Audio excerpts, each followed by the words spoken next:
நான் சுந்தரபுரி பாம்பனில் இந்த ஊரில் நான் வசிச்சுட்டு இருக்கிறேன். கிட்டத்தட்ட 30-40 வருஷமாக இருக்கிறேன். இந்த வீடு கட்டி 18 வருஷம் ஆகுது. 18 வருஷத்தில் எந்த பிரச்சனையும் இல்லாமல் இருந்துச்சு.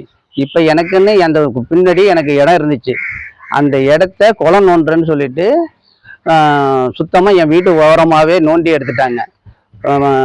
அதனால் என்னோட வீடு வந்து ரொம்ப பாதிச்சு போய் இன்னைக்கு சாயிற நிலமையில இருக்குது.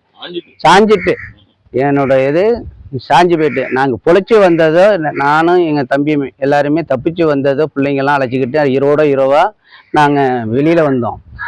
எனக்கு கவர்மெண்ட்டு பார்த்து ஏதாச்சும் ஒரு உதவி செய்யணும். மாவட்ட ஆட்சியாளர்கிட்ட மனு கொடுத்துருக்கோம், வட்டாட்சியர்கிட்ட மனு கொடுத்துருக்கோம். இது எங்களுக்கு வேறு வழியே இல்லை. 50 லட்ச ரூபா வீடு இன்னைக்கு பாதிச்சு போயிட்டு, அதுதான் எங்களோட வாழ்க்கையே.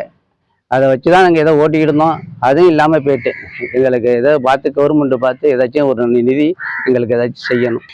வீடு நாங்கள் பாம்பனி சுந்தரபுரியில் இருக்கு. எங்கள் வீடு நாங்கள் ஒரு 30 வருஷமாக இந்த இடத்துல இருந்து வந்தோம். 19 வருஷம் ஆகுது எங்கள் வீடு கட்டி.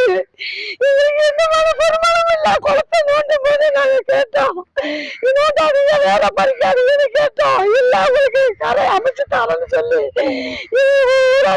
பஞ்சாயத்துல இருந்து எல்லாம் பறிச்சு எடுத்தாங்க. எங்க வீடு இந்த நிலைமைக்கு ஆயிட்டு நாங்க பிள்ளைய குட்டி எல்லாம் ரோட்ல நிக்கிறோம்.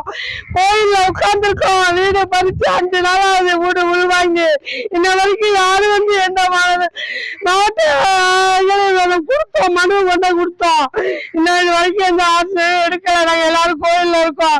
15 பேர் இந்த குடும்பத்துல நாங்க இருந்தோம், மேலையும் கீழையும். இந்த வேறு பறிச்ச இதனாலதான் எங்க வீடு சாஞ்சி இழுத்து கொண்டு இருக்கு. இது கவர்மெண்ட் பார்த்து எங்களுக்கு இதை நல்ல உதவி செய்யணும். செய்திகளை உடனுக்குடன் தெரிந்து கொள்ள உடனே சப்ஸ்கிரைப் பண்ணுங்க.